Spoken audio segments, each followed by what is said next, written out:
Hi guys, wish you all a very pleasant moment while the person standing in front of you is Bhavuk Saxena. Today I'm gonna tell you something about uses. In English speaking, you just learn so many uses, but what I'm just going to tell you, that is just different. What you heard, but you never know how to use that in your own sentences.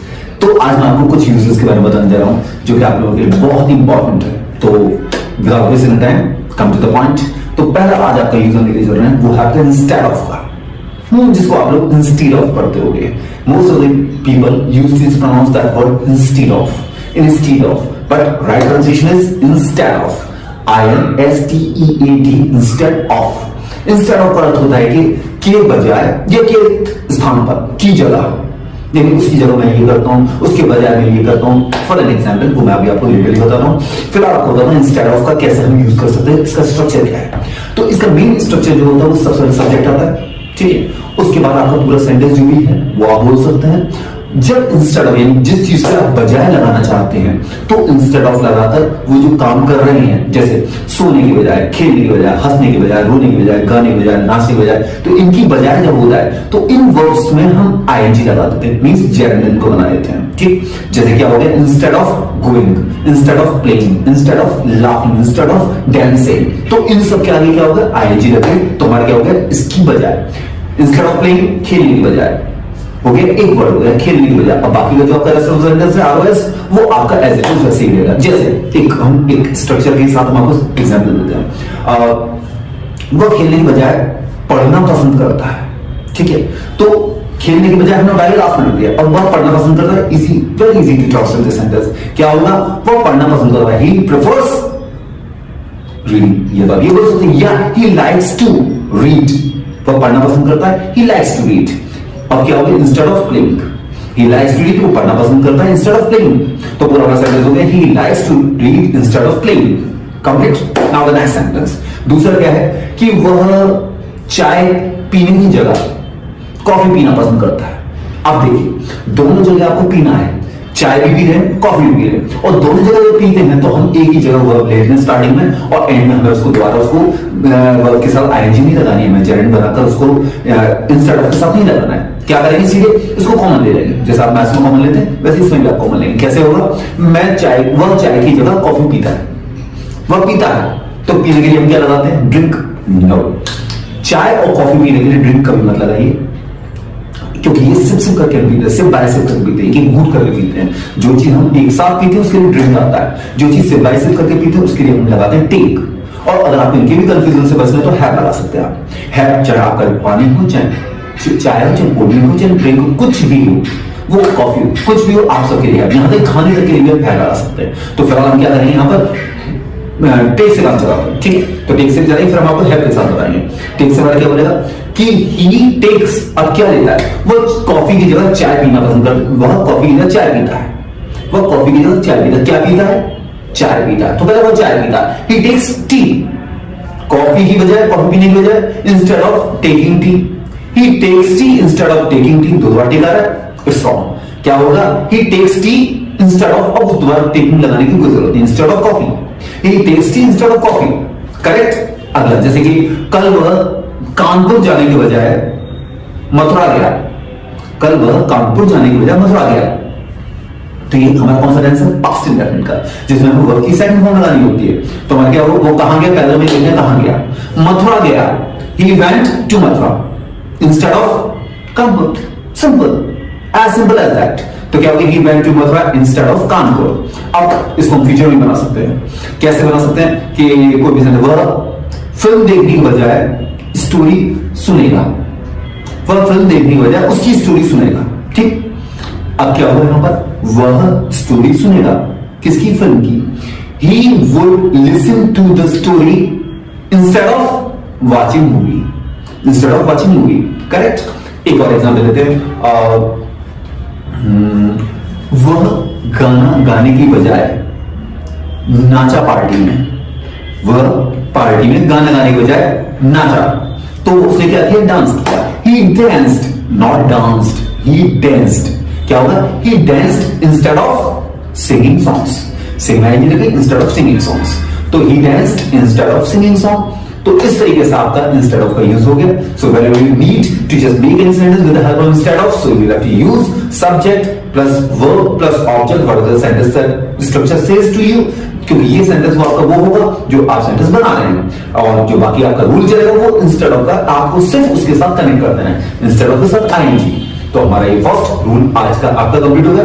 Now we are going on the second rule.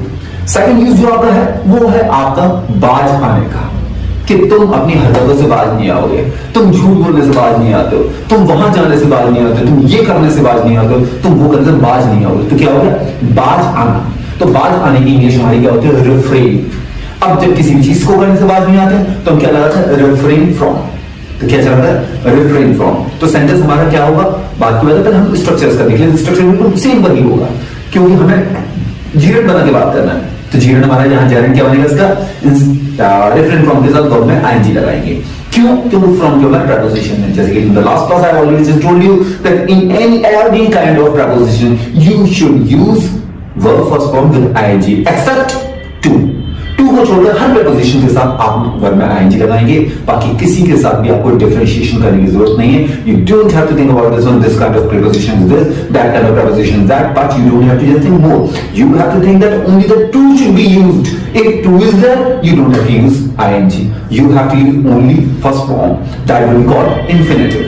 So infinitive and gerund. Gerund means the verb with ing. So that is okay. Now we are coming back to the point. The point was कि हम reference को कैसे use कर रहे थे. तो हमारा क्या होगा इसमें रूल क्या कहलाएगा सब्जेक्ट लगाइए. सब्जेक्ट के बाद आपका क्या सेकंड चीज क्या है हेल्पिंग वर्ब, जिसको हम ऑक्सिलरी वर्ब भी कहते हैं. Subject plus auxiliary verb plus not in the negative. जब कभी भी आप नेगेटिव सेंटेंस हो तो आप नॉट लगा देंगे. ठीक है. Subject auxiliary verb not plus reference from plus verb में आईएनजी और प्लस ऑब्जेक्ट. तो हमारी क्या चीजें होंगी subject auxiliary verb not referent from verb में आएंगी then object. तो इस तरीके से आपका ये स्ट्रक्चर इस चीज का क्लियर होता है. अब इस स्ट्रक्चर के साथ हम सेंटेंस कैसे बना सकते हैं. Now listen to the sentence. Now let's have an example about that. तुम क्रिकेट खेलने से बाज नहीं आओगे. कौन सा टेंस है फ्यूचर का. बाज नहीं आओगे. तो you will not पहला हमारा हो गया सब्जेक्ट प्लस हेल्पिंग वर्ब. यहां पे क्या है विल नॉट आ गया वहां से. तो यू विल नॉट. अब क्या लगा आगे रिफ्रेन फ्रॉम. बाज नहीं आओगे. You will not refrain from. तुम बाज नहीं आओगे किस चीज से क्रिकेट खेलने से प्लेइंग क्रिकेट. तुम सोने से बाज नहीं आओगे. You will not refrain from sleeping. तुम टीवी देखने से बाज नहीं आओगे. You will not refrain from watching TV. तुम गाना गाने से बाज नहीं आओगे. तो you will not refrain from singing song. तो ये हो गया फ्यूचर का. अब इसको हम प्रेजेंट में बना सकते हैं. तुम झूठ बोलने से बाज नहीं आते हो. प्रेजेंट इंडेफिनिट क्या है प्लूरल है यू. तो यू डोंट रिफ्रेन फ्रॉम. तुम बाज नहीं आते हो किस चीज से झूठ बोलने से. Telling a lie. You don't refrain from telling a lie. लेकिन आजकल क्या टेल लाई ना बोलकर आप लाई से भी काम चला सकते हैं क्योंकि लाई is also itself verb. Lie verb हो गई तो हम क्या बोल सकते हैं यहाँ पे you don't refrain from lying. Line आई जुड़ गई. You don't refrain from line. तो हमारा सेंटेंस क्या बन गया यहाँ पे you don't refrain from line. अब यहाँ पे झूठ बोलने की वजह क्या हो सकता था तुम दूसरों से उधार लेने से बाज नहीं आओगे. यू बाज नहीं आते हो. You don't refrain from taking money from others या बोरिंग फ्रॉम अदर्स. आई जाएगी रेफरेंस के साथ. ऐसे तुम जुआ खेलने से बाज नहीं आते हो. कितना भी मना कर रहे हैं. As how many times I said to you that don't have to go for playing a gamble, but you don't refrain from playing gamble. जुआ खेलने से बाज नहीं आओगे. इसको आते हो. इसको हम पास्ट में बोल सकते हैं. When I said to you yesterday, you don't have to sing a song on the stage. कल मैंने जब आपको कहा था कि आपको स्टेज पर नहीं गाना गाना है फिर भी गाना गाने से बाज नहीं आए वहां. Means you did not refrain from singing a song. और did not come short में क्या बोलते हैं didn't. सब लोग बोलते हैं लेकिन didn't is not a right pronunciation. हम बोलेंगे did. तो you didn't refrain from singing song in the party. Clear? एक और एग्जांपल देते हैं. वह अपनी हरकतों से बाज नहीं आएगा. समझ रहे हैं. अब इसमें क्या है हरकतों से बाज नहीं आएगा. यहाँ पे आपको वर्ब नहीं मिल रही है जेरेंड बनाने के लिए. तो हम क्या करें जब वर्ब ही नहीं है तो उसमें आईएनजी किस पर लगाएंगे. कुछ नहीं डायरेक्ट ऑब्जेक्ट. कैसे वह अपनी हरकतों से बाज नहीं आएगा. तो he will not refrain from. अब वर्ब हो चुका है लगाते थे लेकिन वर्ब नहीं है तो क्या एक्टिविटीज है तो एक्टिविटी लगाया. तुम अपनी हरकतों से बाज नहीं आओगे. You will not refrain from your activities. Clear. So this is the second rule what you learned at this moment. So now this is the time to make the sentence yourself. आपको मैंने दोनों use बता दिया, अब आप लोगों को you have to just make the sentence, make the examples about that. जो भी आपको इलस्ट्रेशन इसके बनाने, जो भी एग्जांपल्स आपको बनाने हैं वो आप बनाइए. If you have any kind of problem about that, so comment section में आप जाइए and just write that sentence, and problem should be also written by yourself. Whenever we have the time we will look at that and just send you message back. Okay, till then, have a lovely day and bye bye to you all.